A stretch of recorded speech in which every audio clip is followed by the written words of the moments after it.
Good morning, everyone. I am so honored that you all have joined us in this panel.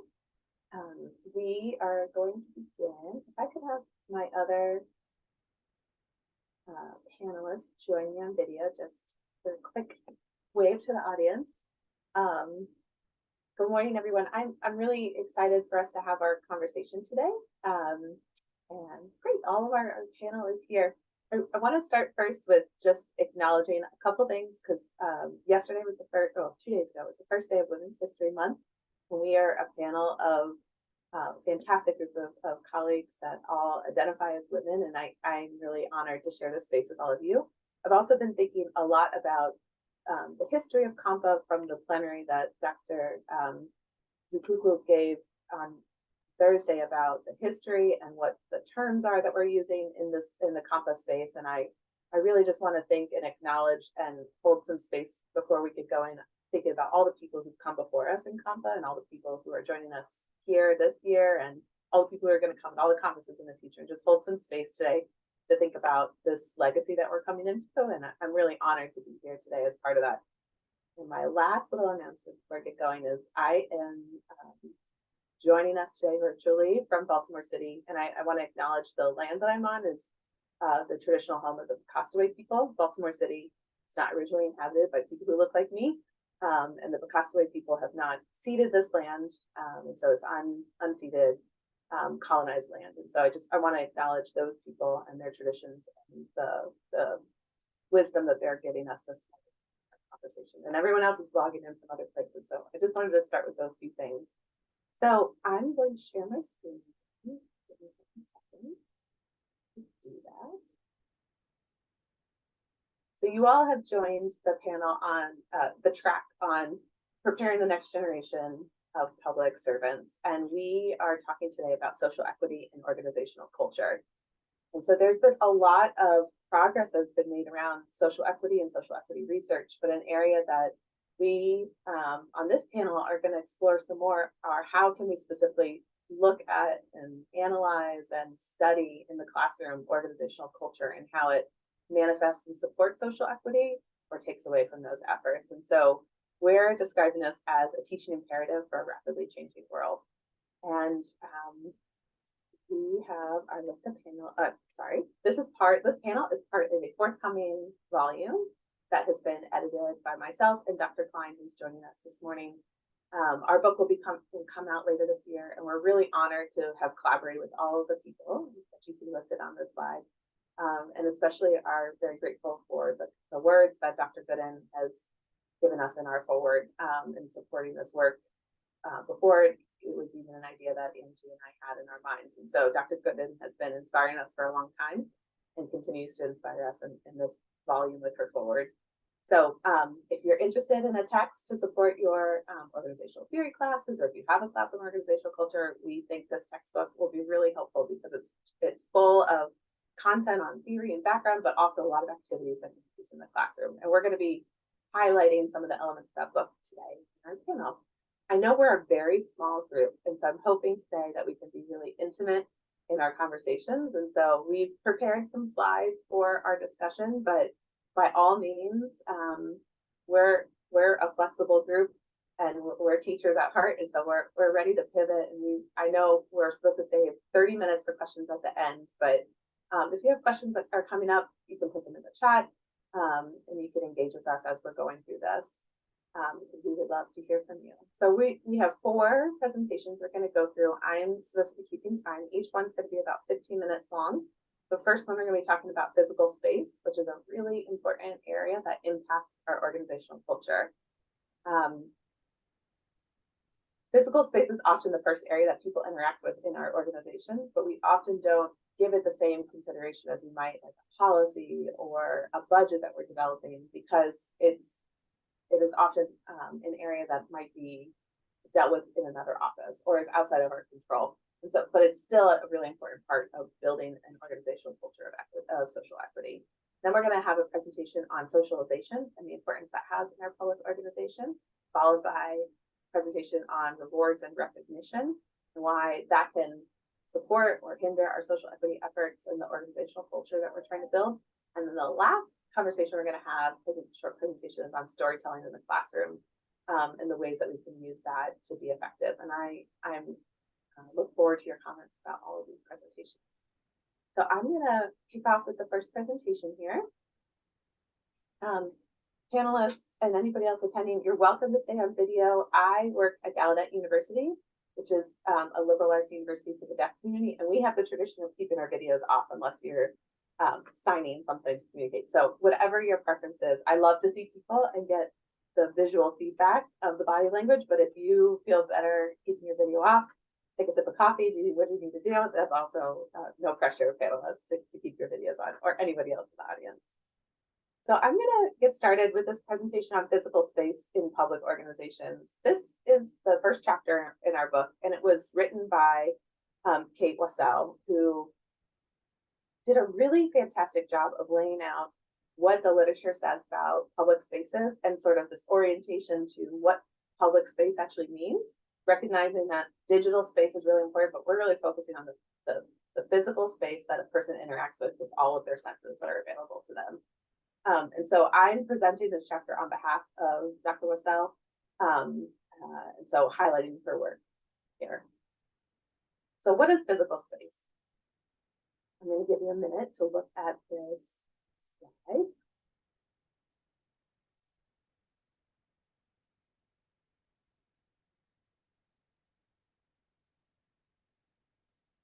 So what is physical space? In this chapter, Dr. Wassel describes physical space in our organizations as the environment that somebody experiences with all of their available senses.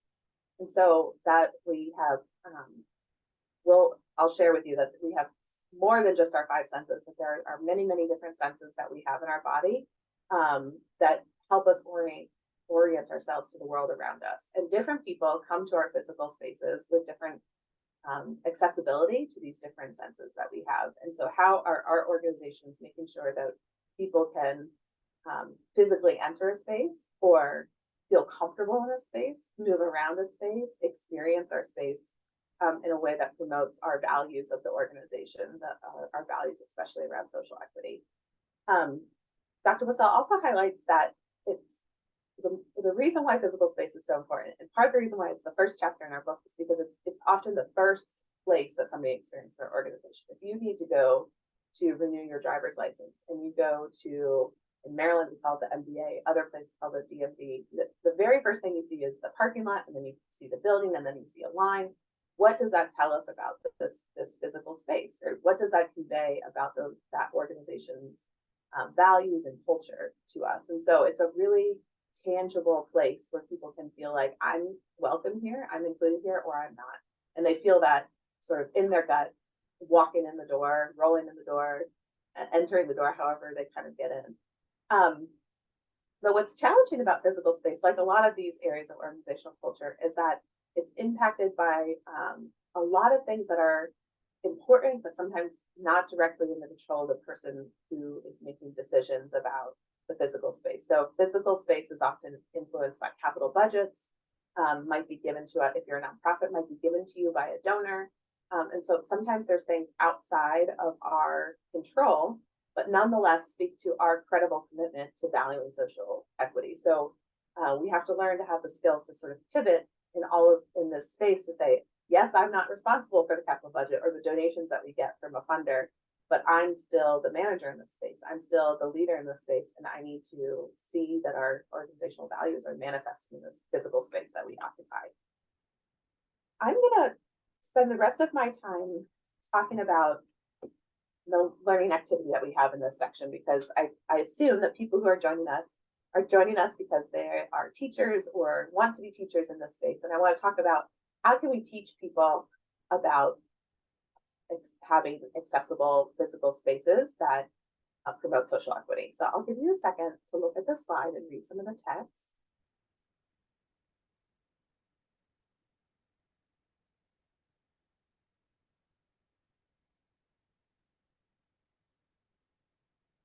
The activity that we have in chapter 1 is a sensory audit of a public organization. And we chose to do a sensory audit because, as this slide shows, 5 to about 70% of the general adult population has a sensory processing disorder. And sensory processing disorder is a diagnosis you receive that says one or more of your senses has to work, your brain has to work harder compared to your peers to process the information you're receiving from different senses. And so what that might look like, for example, is imagine you are meeting a colleague who has sensory processing disorder in a very loud coffee shop. And when they arrive, they either become very agitated, maybe they are fine with the level of sound, but then when they're trying to consume their food, they're not able to. That your colleague who has sensory processing disorder may have a reaction to being in that space that's overwhelming for them, that's not in line with how you might respond to that case. So we chose to do the sensory processing assessment because we think that there are a lot of adults that experience this challenge but aren't thought about in our physical spaces. And so we help our students, our readers, go through a couple different areas of thinking about what is your physical space like in these different domains of the different senses that somebody has. So part of this activity this activity requires that you have access to a public organization and you can go and freely move about to observe different areas of the organization. And we also acknowledge that not everybody has the same access to all of their different senses, and so we ask readers or students to do their best in completing the different areas of the assignment. I'll give you a minute to look over the slide.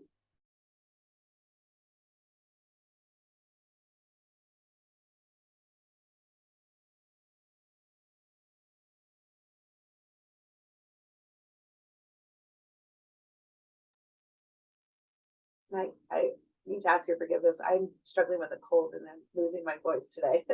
But so the goal of the learning activity is to do the assessment, observation, and develop a list of recommendations and observations for your leaders. I'm wondering, Angie, if I could ask you to come on and read the next couple slides to our audience while I give my voice a break.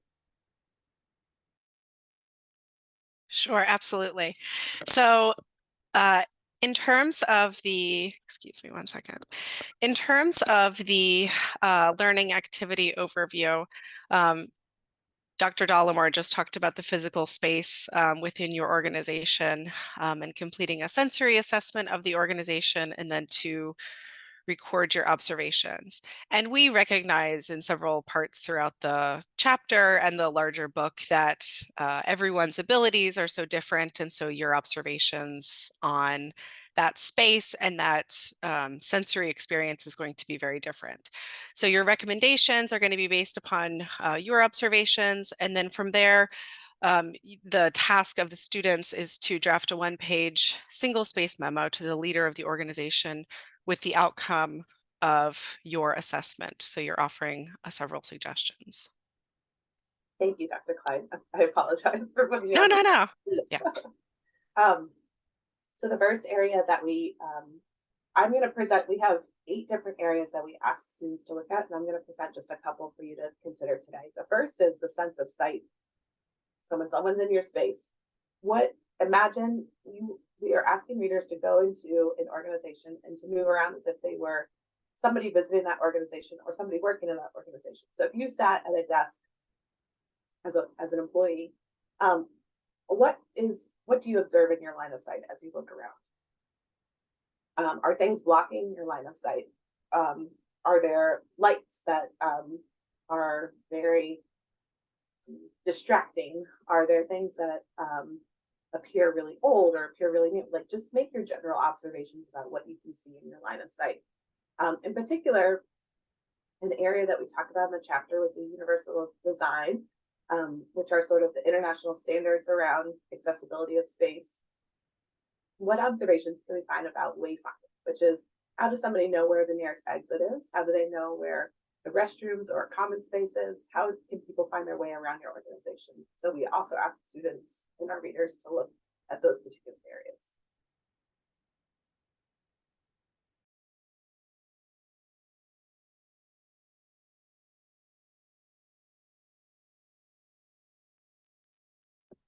The second area that we ask students to observe is using their sense of sound. Moving around the organization, what kind of noises can you hear? Is there anything loud or soft, abrupt, consistent? When I was drafting this chapter, working with Dr. Wassel, I had a colleague share an experience where in their very first job as a public employee, public sector employee, they had a job that was really close to an elevator, and that the elevator sound, the constant dinging open of doors, was very distracting for them and overwhelming for them, that they found themselves unable to continue to work in that space consistently for 8 hours a day. So they had to work with their organization to find another space. And eventually they found a way to minimize the sounds from the elevator as much as possible. And so I think sometimes we take for granted when you're just passing through an organization, taking the elevator up and coming back down, that you might not realize, wow, what would it be like if I sat right there? Or what if I was overwhelmed by certain sounds? How would it feel to walk into a place and not be able to process with the same level of comfort as somebody else the sounds that are coming out of an elevator, but I need to take the elevator to the third floor. So asking our readers to go through thinking about these different sounds in your organization. The sense of touch. This one asks students and readers to go through the organization and casually move your hand or different parts of your body, like your elbow, your feet, walk through the organization and get a sense of what are you experiencing. When you touch railings, are they sticky? Are they soft? Are they cold? Are they hot? When you're walking through, is the carpet torn up? Is it rough? Is the floor soft? Does it squeak? Well, all of those are opportunities for somebody else with sensory processing disorder to feel overwhelmed by the sound, by the touch, by the texture. And so making observations about what are you experiencing as you move through this space is really important for thinking about how might somebody else experience this space compared to me. Sense of balance. So as you move through your organization, how comfortable and safe do different spaces feel? Am I able to get through a hallway? Is there a lot of boxes lining the side? Are chairs stacked up precariously in a corner that I have to navigate around? What are different things that people with a different perception about balance might feel in that space? Some people with sensory processing disorder, like if we think about sensory processing disorder with sound, that might feel a little bit easier for us to understand. Wow, when something's really loud, I might feel overwhelmed too. But what about balance? Some people with sensory processing disorder, just the perception of the challenge of having to navigate a tight space makes them feel overwhelmed. Might make them feel claustrophobic or confined. And so thinking about how our organizations create spaces that are opening and accessible for these individuals is really important. And my last one is a sense of interoception, which is our ability to stay in touch with different needs of our body. So when I think of this sense, I always think of my young children, how for my 4-year-old, who's potty trained, but I have to remind him on a regular basis, do you need to go to the bathroom? Are you thirsty? Do you need some food? Do you need a snack? Because he can't fully regulate his body and be in tune with all these different parts, all these different signals he's getting from his body. The same is true for some people with sensory processing disorder. Unless they have a clear line of sight to where the bathroom is, where the kitchen is, to get those reminders that I need to take care of myself, they might feel overwhelmed in a space simply because of their disability. And so important for us to move through our organization and take sense of, can somebody have a clear sense of interoception as they're sitting and moving about our organizations. And that concludes my presentation. I tried to do it quickly so we have time for our next one. Good. I'm going to turn it over to Mary and Lindsey. Would you like to introduce yourselves and would you like to share your screen, or do you want me to keep sharing my screen? Mary, what's your preference?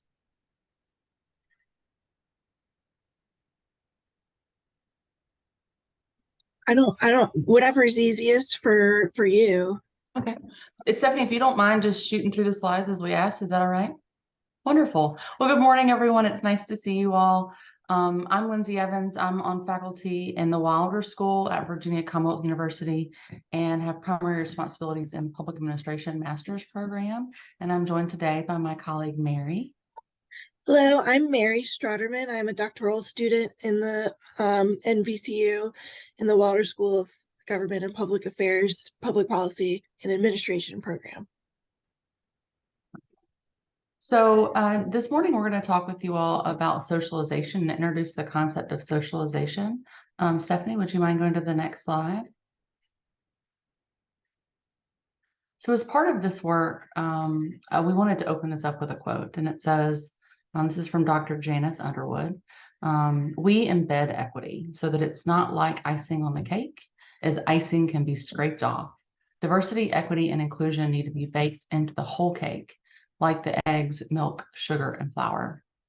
And Dr. Janice Underwood shared this with us when we spoke with her about her work as the inaugural Chief Diversity Officer for the Office of Diversity, Equity, and Inclusion in the Commonwealth of Virginia. And we really loved that. And it really framed the way that we approached exploring social equity values through socialization in this work.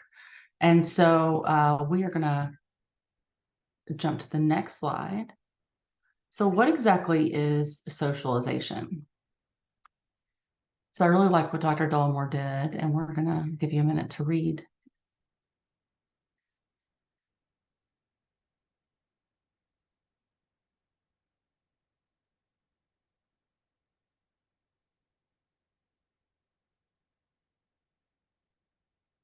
So when someone joins an organization, they learn to adapt to the culture of their specific unit. Perhaps they're joining a different team or a different group. This process of learning and adjusting to these values and expectations is known as organizational socialization. And so, as Gooden tells us, organizational values are the most important factor in understanding the work that's accomplished by any public service organization, and really for understanding race as a nervous area of government. So socialized values really help create and maintain the culture in an organization. And these are really communicated in these groups and teams and units in both formal and informal ways. And it's also, transmitted throughout the hierarchy as well, not just within one group. So the culture of an organization really varies widely from one group to the next. And when someone new joins a group, they learn to understand the cultural expectations and the workplace obligations in this space. And so the socialized values really help create and maintain an organization's culture. These are communicated formally and informally throughout the entire organization. Next slide. And so for this chapter, we really looked at the One Virginia Plan, which was a strategic plan for inclusive excellence. And so as we opened up our discussion earlier, just like a cake needs flour and butter and sugar and eggs to become this wonderful dessert, the values of social equity have to be baked into the socialization of an organization for it to be sustained. So public service practitioners are really active players in the socialization that happens both throughout their organization and the sector overall. Public servants have the power to influence their team's norms, the values and the expectations and the spaces that they work and are professionals in. They really help set the tone to indicate what is allowed and what's not allowed. And we talk about where we talk about boundary expansion. So what's within the real boundaries and the formal boundaries of an organization.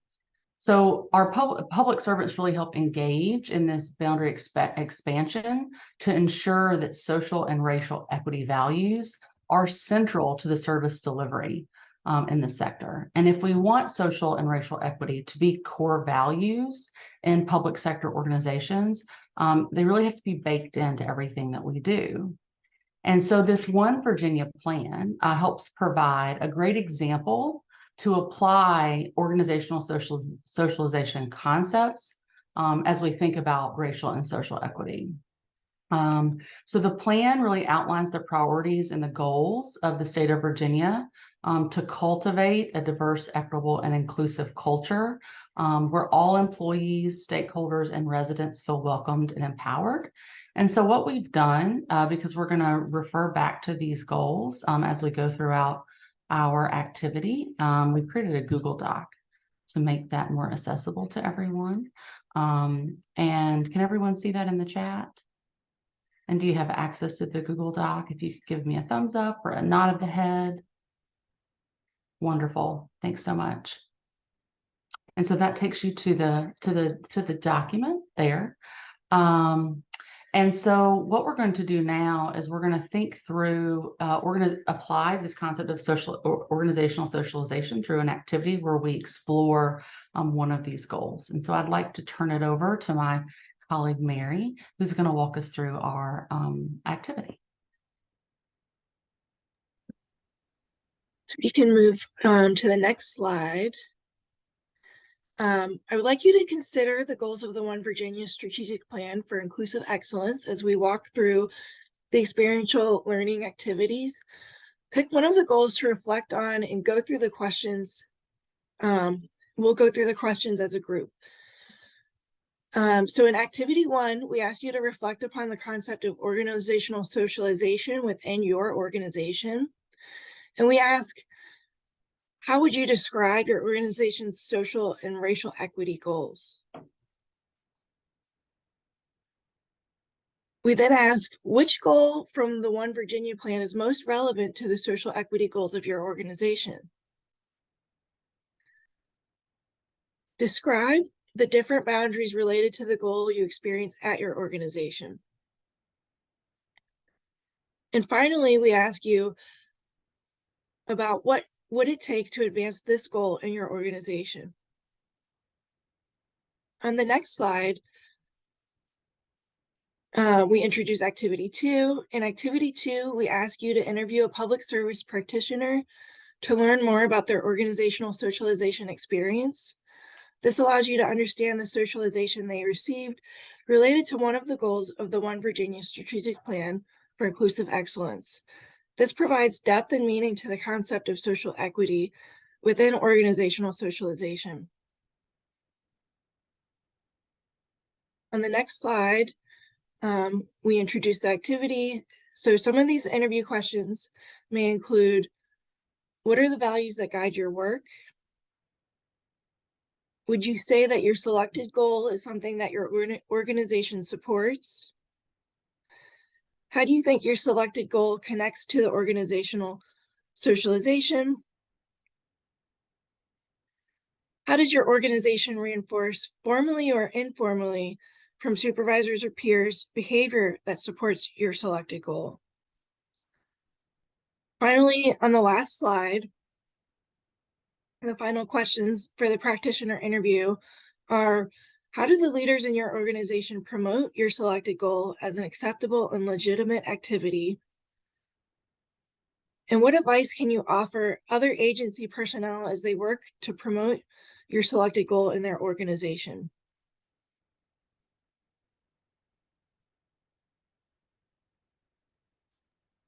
So as part of these activities, we really ask the students to think about how they engage in their organization. It can be where they work, their school, or different groups that they're engaged in, to consider how organizational socialization is reinforced. We want the students to reflect upon how different types of socialization, how they participate in different types of socialization within their own spaces. Because we recognize that not all of our students are, working practitioners. Some of them are more traditional and they are coming directly out of undergrad. And so we ask questions like, what are your organization's public and real boundaries regarding social and racial equity? And we ask them to reflect upon the power that they have in reinforcing their team's values, norms, and actions. we ask students to really push beyond and think about how they can foster boundary expansion within their organization to improve social and racial equity. And we hope that the reflection activity and the interview activity helps to provide them with insights into ways they can reinforce values of racial and social equity throughout their own work.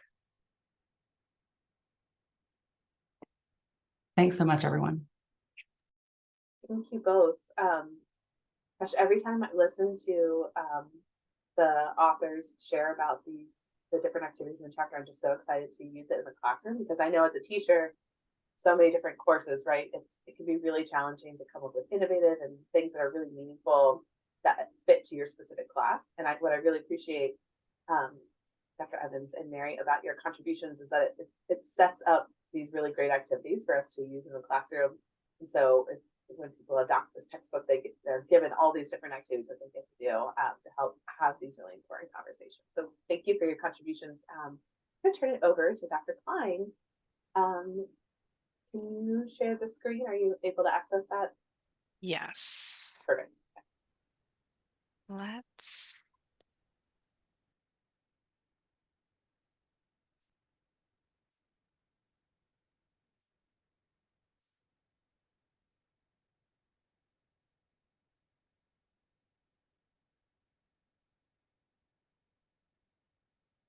All right.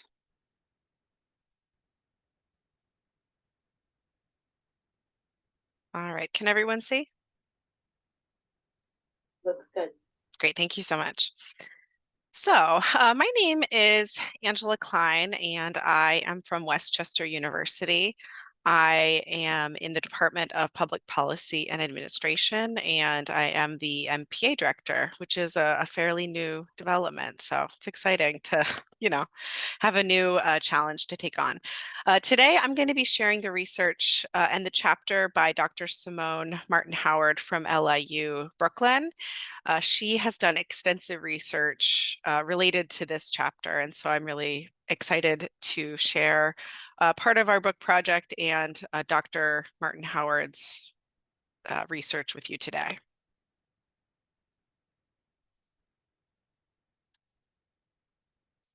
So in terms of rewards and recognition, Dr. Martin-Howard looked at both the measurable and less quantifiable rewards, the formal and informal recognition, and so and how these relate to the organizational culture. So I guess before we jump into things, part of recognizing an employees or volunteers life experience and the complex human being that they are is recognizing that they will be bringing all different perspectives and experiences to the workplace. And so how can those be recognized and appreciated when they come to work? And so really understanding how can you help motivate and recognize the contribution that these individuals give to your organization. And then also the types of performance. What types of performance are you assessing? Some of the research in the chapter looks at the managers and what is the demographic makeup of the managers, and then how is that translated into the types of rewards that are given to staff? Is it different based on the employee's race or disability status or age or whatever the demographic makeup is of the managers? So really being conscious of the makeup of the managers and employees and making sure that everyone's being sensitive to how rewards and recognition are given out to people, because it is a really powerful way of communicating to your employees in terms of how those are distributed and is it equitable. So then in terms of working in the public sector, the question that students will always have is, well, we don't have a big budget for rewards and recognition, so how can we still recognize the contribution that our employees have?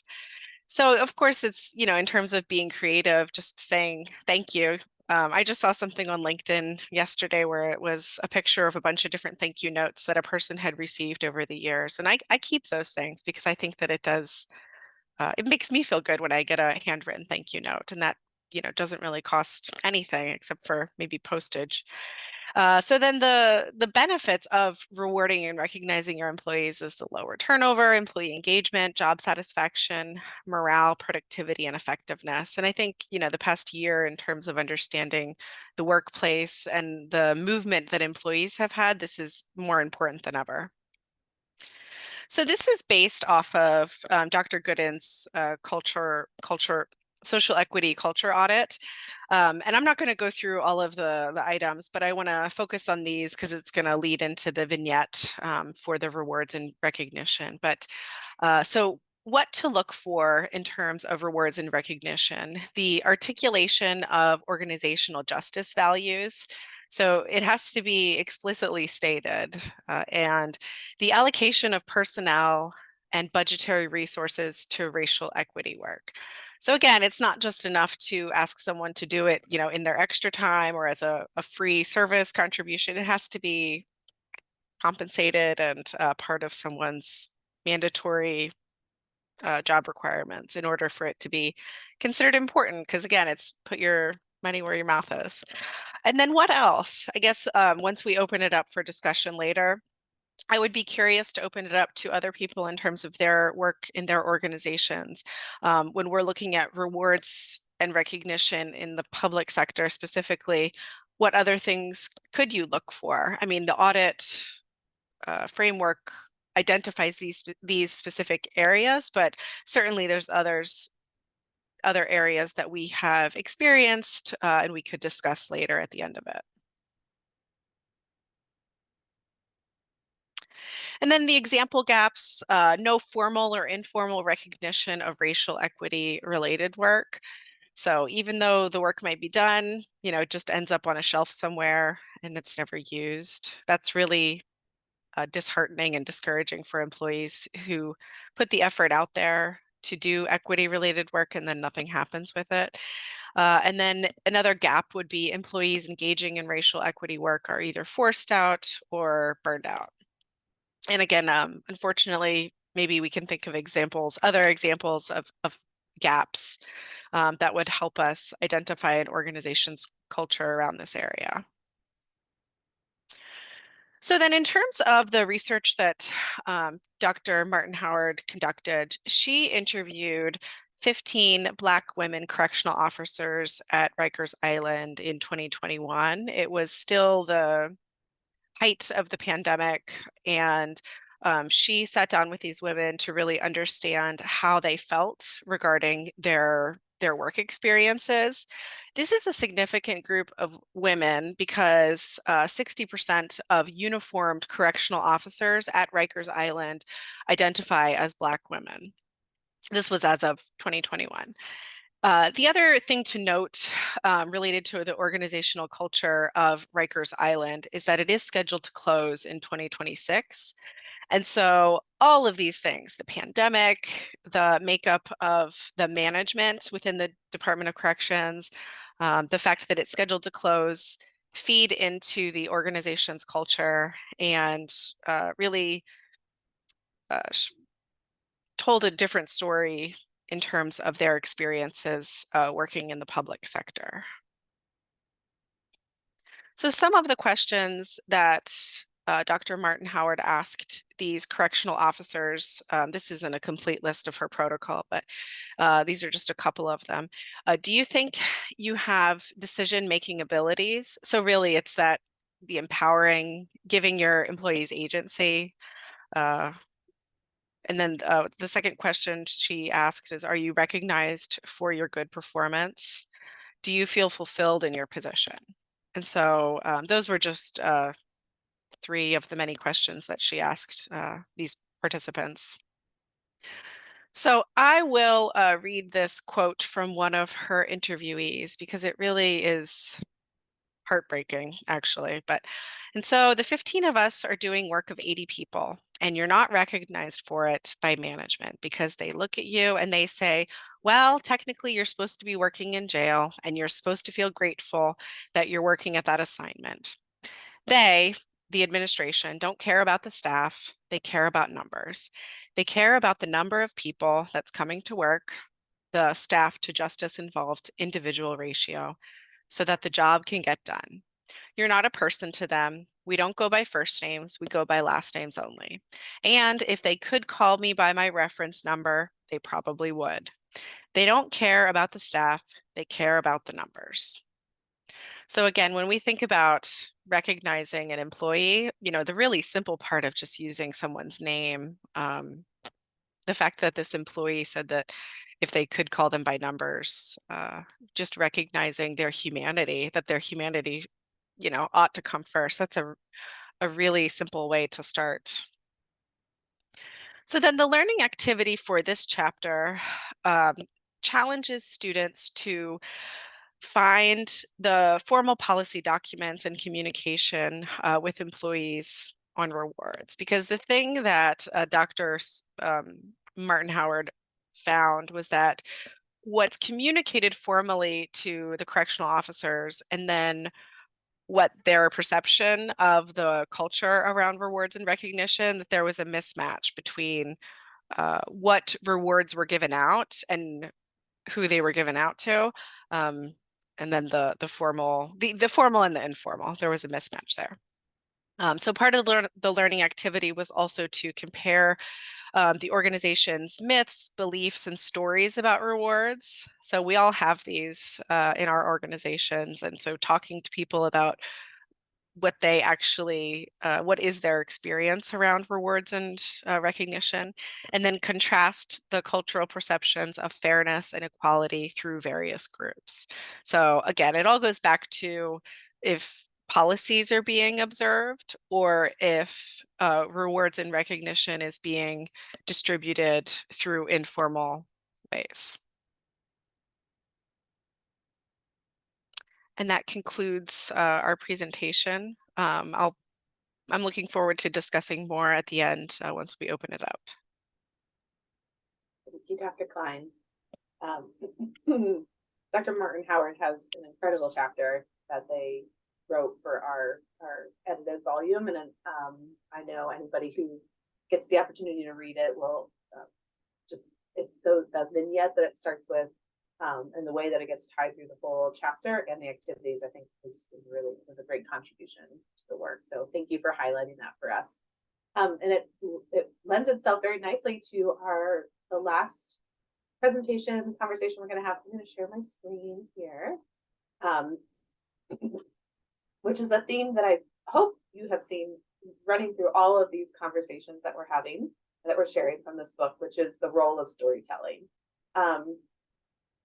Dr. Kline and I set out to write a book about organizational culture that we could see ourselves using in the classroom. And what we mean by that is that we didn't want to write a textbook that would be hard to adapt or that would put the burden on teachers to adapt to all these different situations that come up in the classroom, but that we really wanted to empower the students who are picking up the book to think through different stories and to really think about how these things come up in their own organizations with the activities that we're designing.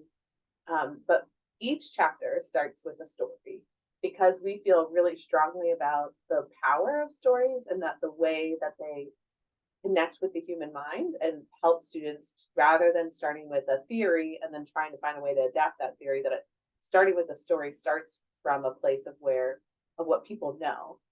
Connecting with a human is a much easier task than trying to connect with a theory or a framework for many students, especially what we might call non-traditional students. And so we felt like it was really important to talk about this idea of storytelling. And I definitely am looking forward to having a conversation about storytelling with all of you when we wrap this up.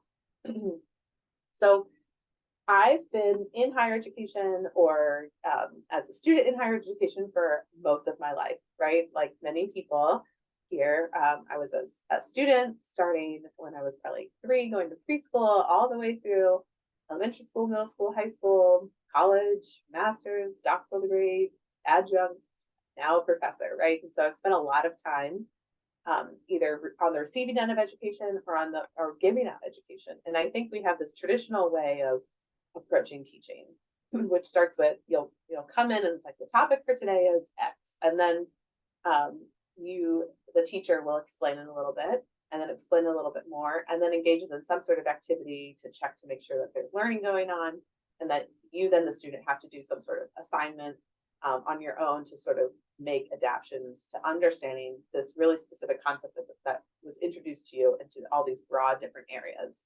So for most of my lived experience, this has been the approach that I took when I started teaching, because this is what I was exposed to.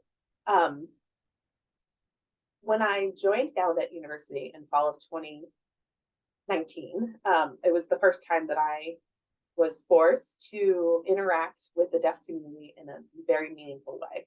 And so Gallaudet University, for those who don't know, is the only liberal arts university in the world for the deaf community. So I support deaf, blind, hard of hearing students, children of deaf adults, all the diversity that exists within the deaf community.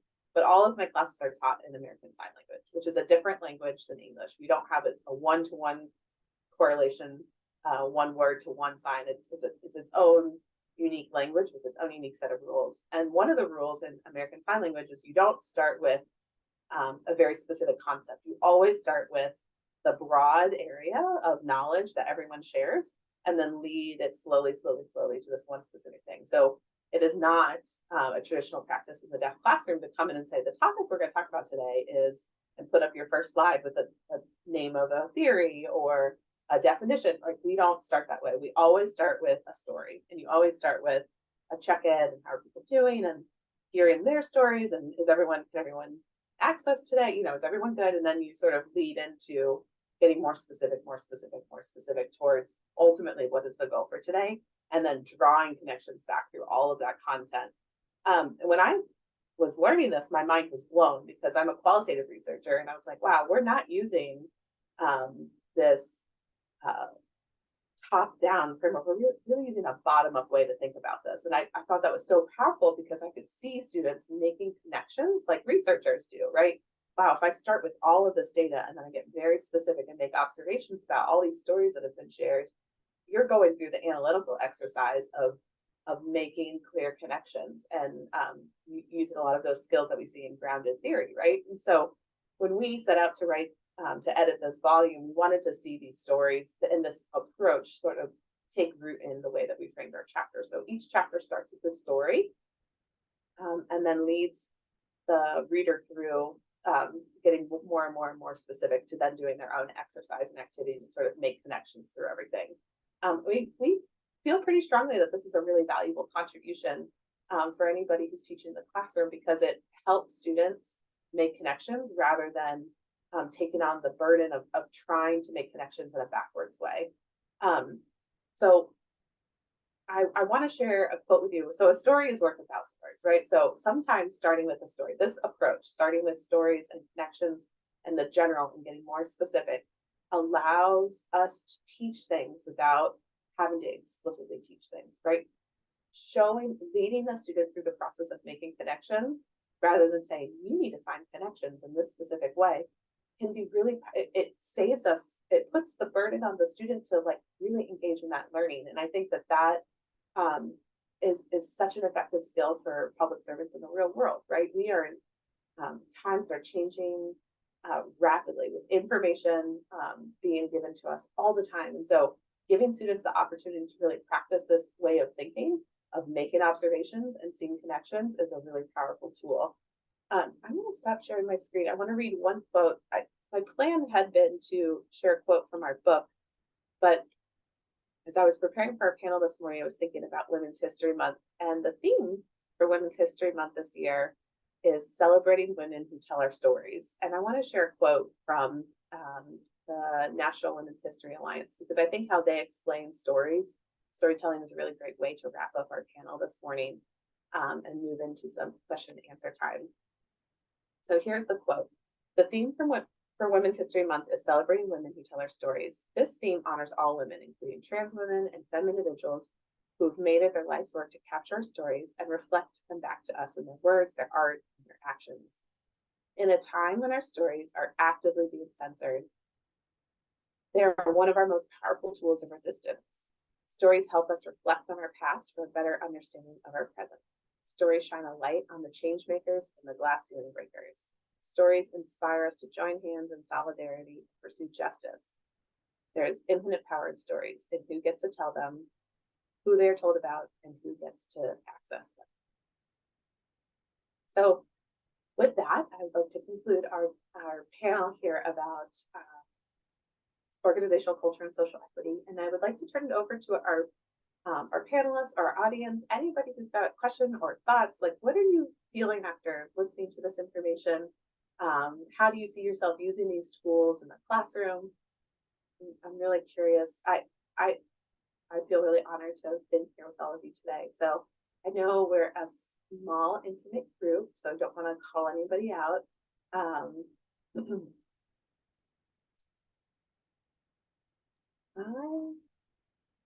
I have a question. Sure, that's fine. So in terms of the physical space, I recently had a student who works for a very large institution, and she hopped on Zoom during my office hours. And so we were talking about an assignment, and then we were just kind of chit-chatting. And she was talking about how she works in an in-person setting where there's a bunch of different desks, and they have, I think, 36 inches between workspaces. And that space they keep making it smaller and smaller, and how she can't even move around, and she feels like she's just always kind of like her shoulders are always together. And she has requested from her immediate supervisor just a little bit more space so that she can like put her elbows out and right. And she went on and on for probably 15 minutes about how she couldn't get work done and she couldn't think and she was so uncomfortable, and just it was such a small change. It would literally cost them, nothing for them just to kind of space the desks out more. And I was thinking so much about the physical space. And she works for a public sector organization. And so she, as a result of this, is looking for other jobs. And is so disheartened by not the fact that they wouldn't listen to her, but just by the hoops that they're asking her to go through. Like they want her to go get a doctor's note for them to give her more space. And I'm like, I would just like recognize her humanity and give her some more space to do some work. So I was outraged for her at the end of our conversation. And likewise, I'm sharing that sentiment. I think, it's a really great point about it reflects what the values are of the organization, right? Which is what this whole book is about, right?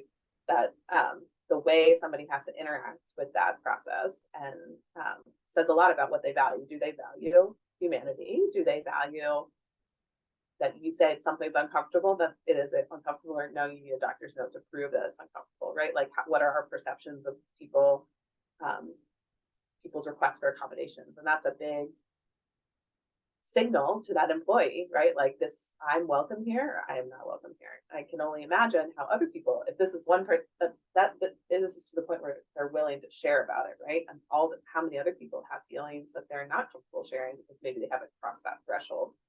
But yeah, I think what's so interesting about physical space is just like that there's such a parallel between the chapter on physical space and people with disabilities. For a long time, thinking about people with disabilities has sort of been relegated to like, oh, that's an ADA request, or that, and we need to start seeing it more holistically. Like any request for accommodation signals how we handle and welcome people in our spaces. So the physical chapter space was a really great one to include in this volume because it speaks to a thing that I don't think we have a lot of conversations about in public administration. We talk a lot about policy, leadership, budgeting, discourse, but like when people walk in the door, how do they feel at your organization? I think of like Deborah Yanow's work on how physical space says and signals what our policy decisions are, right? And so we need to use the language that makes sense in public administration around that. Yeah. Thank you. Any other comments from our panelists or attendees?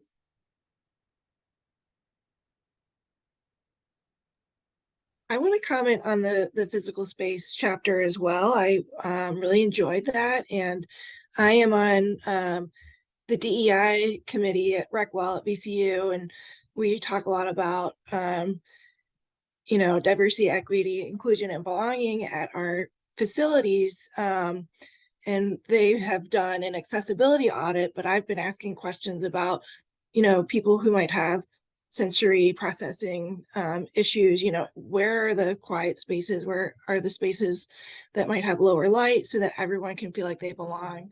And it's not something that I think people are thinking about. So I really appreciate that chapter.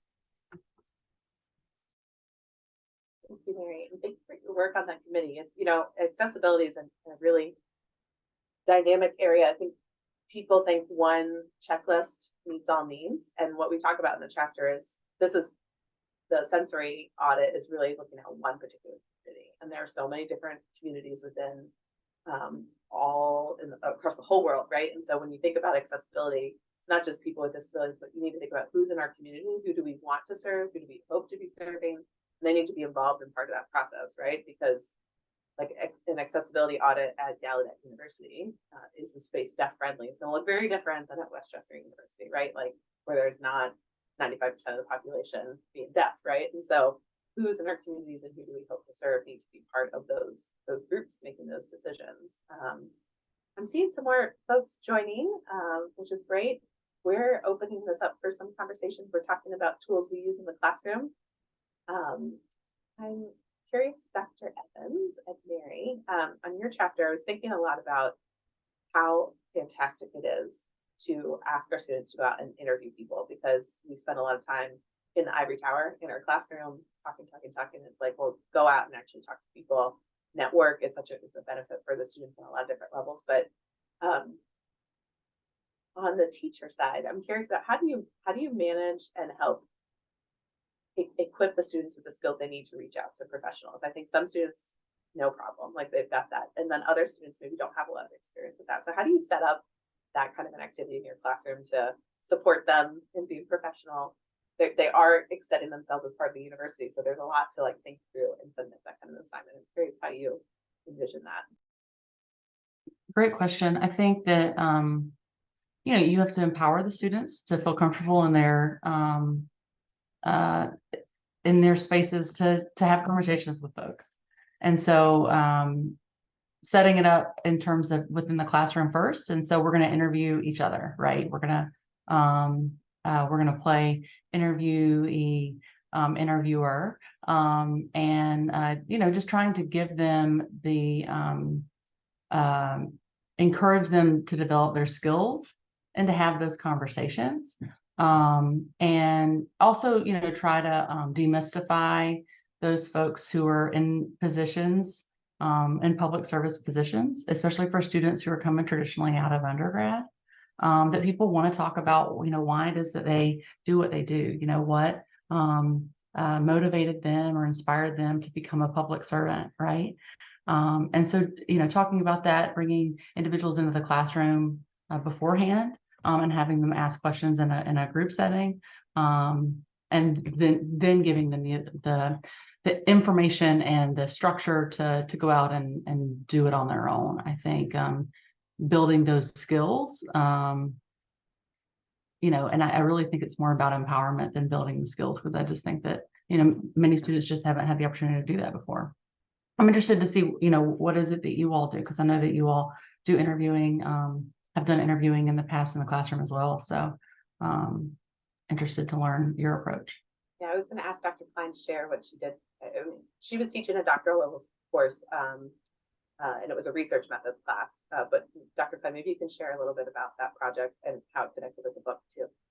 Sure. So the first thing I wanted to comment, I like the idea of the role playing in the classroom to make them more comfortable. For my master's level students who may not have that comfort going out and interviewing people, I ask them to send me their protocol beforehand, and I'll give very detailed feedback on the questions. And the few things that I always tell them is, you know, don't ask things that you can find on the website.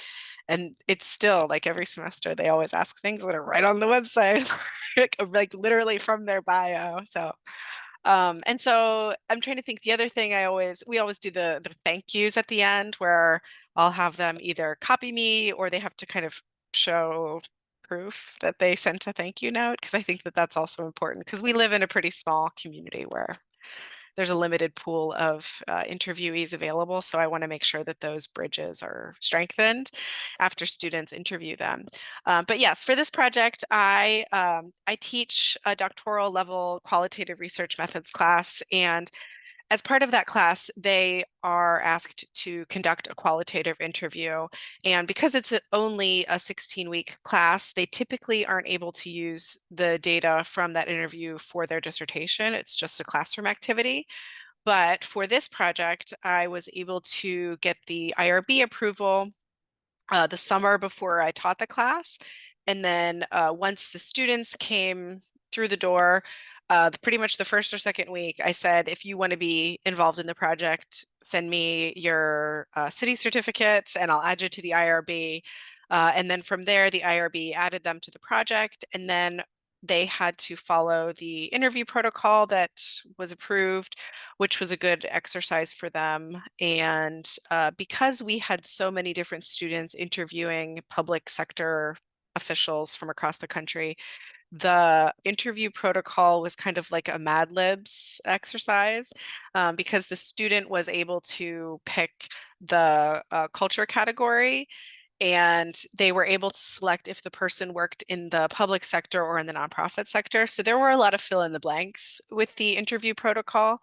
But it was great because our doctoral program is completely online. And so we have students from across the country and internationally. And so the pool of interviewees was fantastic because they cast such a broad net. So the students got experience following an IRB protocol, and then we were able to use some of those interviews to feed into the vignettes for the book. And then as a bonus, there was a couple students who got publication credits because they helped write up the vignettes for the chapters. And yeah, it was really helpful too, because most of them were already transcribed. So it was just a win-win. I want to find other opportunities to do something like that in the future, because from every direction, there was something that was beneficial to the project, to me, and then to the students. And then there was just a deliverable at the end. Whereas in previous semesters, it was just much more theoretical. And this brought it down to something real. That's not to say that the students didn't complain about it at the beginning. They definitely had their reservations at the beginning, that they were concerned about, well, why do we have to follow this so closely? Like, can I just do my own? And there were a couple students who wanted to do their own interview and didn't want to participate, but it's fine. There's always a couple. So thank you, Dr. Dolamore, for asking. No, and Angie, if I can add to that, as part of the assignment, asked the students, so they had to follow the IRB protocol of that, and then write a memo summarizing their observations in a couple of key areas, which we would read that to sort of code the interviews and look through what some of the initial findings were, which is really great, because it's one interview and one student. It's not, sometimes when you're doing college with research, there's so much data to get through that it can really slow down the process. And so honing in and because we just wanted to pick a couple of vignettes to highlight certain things, sped up our research process. And then she had the students transcribe their interviews too, which I think is such a valuable, I had to do a lot of that in my doctoral studies. And then I learned so much about that process and how it can, students did that, and then it helped them write their memos because they had to go back and really think through the interview as they're transcribing. And so it's such a good activity all the way around.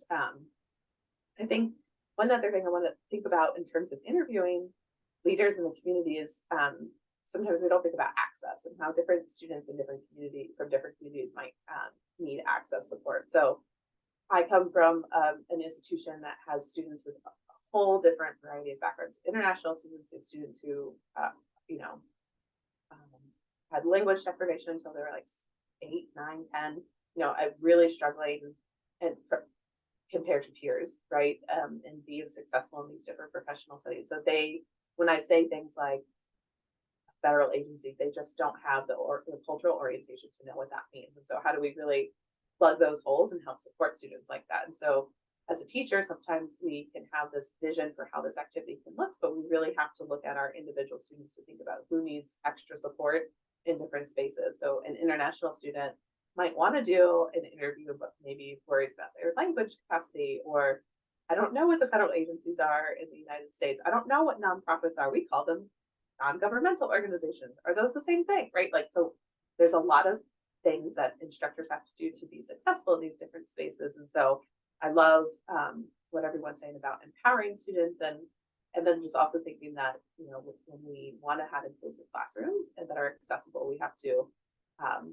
be nimble and be able to meet students where they're at. And sometimes that needs a little more work to support one student, but we really believe in success for all. I think that's part of the work that we have to do in this space.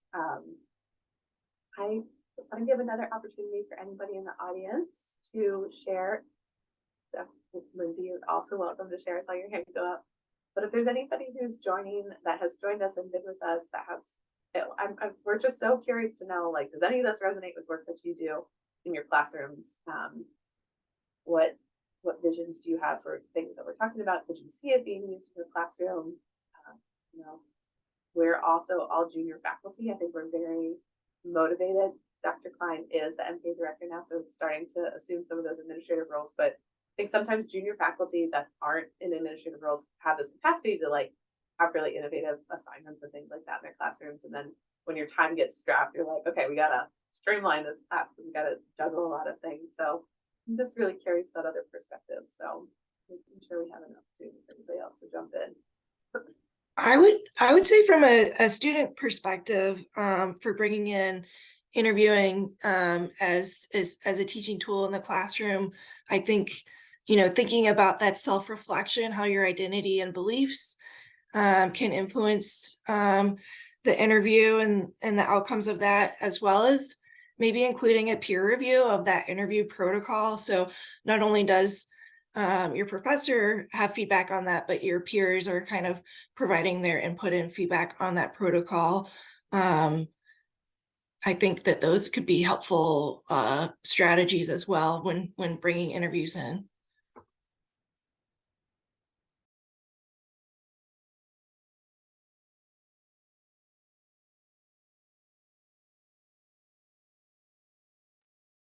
Mary, I really appreciate those comments. I had to stop in, excuse me, to turn my video off for a second.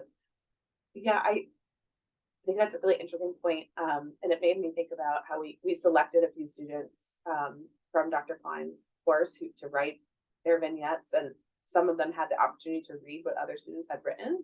And sometimes there was that dialogue of, oh, that was an interesting way that they structured that, or I didn't, you know, just thinking about how there is value add in that process too, with like using the peer component in our classroom. So appreciate that feedback. Dr. Evans, you had your hand up. So yeah, as an instructor, I'm really interested to learn more about the other components of the book. I didn't know if you wanted to just share some of that with us so that we can get excited for the release June 1st or June 2nd. But you know, I'm always looking for new things to engage with students in the class, and I'm not fully aware of all the pieces that are here. So not to put you on the spot, but can y'all introduce some of the other concepts and things discussed in the book? Totally. And I had to open it up because I don't trust my memory these days to remember all the different chapters in the book. But yeah, so our book, Organizational Culture and Social Equity, comes out later this summer. And each chapter, thank you, Angie, for putting that. Each chapter has a vignette, has sort of an overview of background, key terms, important vocabulary, theories, and then talks about different strategies that you can use to really target these different areas of organizational culture. They all have a learning activity and discussion questions, and then a really great section, which we haven't even touched on yet, about the call to action. What can you do? And so the book is set up based upon Dr. Gooden's social equity organizational culture audit. And so her audit has 7 different domains of organizational culture, and we have 7 different chapters dedicated to unpacking what each one of those areas is. So the presentation earlier today about physical characteristics and the general environment, so physical space. The second chapter is on policies, procedures, and structures. Dr. McCandless did a really fantastic job unpacking those 3 big areas of our organizations, and has a really fantastic case study at the end, and a really challenging learning activity. I think students will find very no surprise to anybody who knows Dr. McCandless, but he's really set a high bar for students to think through what a policy is and then what does it look like in action. Our third chapter by colleagues here on socialization. Our fourth chapter is on leadership behavior, which is a really great chapter. It unpacks 3 different theories and really looks at the traps that leaders can fall into based upon bias, especially around race. And I think that chapter is really powerful. We have the 5th chapter we talked about on rewards and recognition, a chapter on discourse, which is always such a fantastic area to think about organizational culture. What words do we use in our organizations to describe different things? I think in the plenary yesterday, Dr. Uzupupu was talking about sometimes you just need to say what you mean, and sometimes in our organizations we use words to like gloss over what we actually mean, and that can signal a lot about our organizational culture. And then our last chapter, content chapter, is learning and performance. And so thinking through performance measures and what that tells us. Dr. Larson and her doctoral student wrote that chapter, and they have a really great activity on looking at 3 different examples from different organizations, different cities in the United States, and then having students develop their own performance measures around that. And so we also have an introduction that kind of sets up the idea of social equity, and then a conclusion that talks about what additional commitments we need to do to really follow through on this book. And part of that means that the chapters are really focused on your organization, but we need to think about ourselves and the people that we surround ourselves with too. And that's sort of the book in brief. Yeah. Any other comments, questions, feedback? People enjoying COMPA?